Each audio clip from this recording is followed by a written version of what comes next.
दिलावर खबर अथई अदनान केनो पुट है?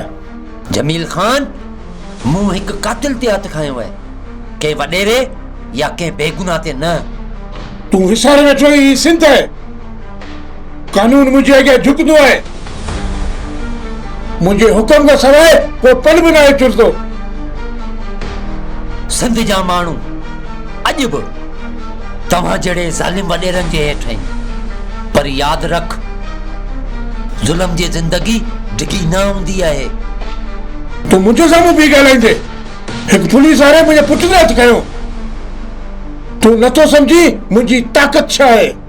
मां अवाम जो नुमाइंदो आहियां, ज़ुल्म जे साम्हूं झुकण लाइ वर्दी न पाती आहे। आउं ॾिसी रहंदसि मुंहिंजो केरु छा थो बिगाड़े।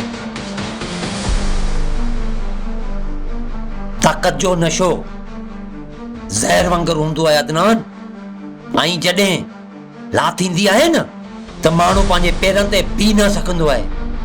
कानून जा हथ डिघा आहिनि ऐं जल्दी तोखे इन जी सख़्ती महसूस थींदी।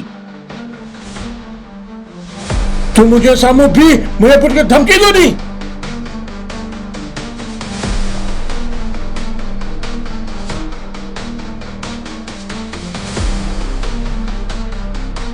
तू विसारे वेठो ही मुझे नालो जमील खान है, तोखे ना आहे खबर मुझी ताकत छा है? ताकत अवाम जी आहे जमील खान। हाणे अवाम जा नुमाइंदा तव्हां जहिड़नि वॾेरनि खां न घबराईंदा।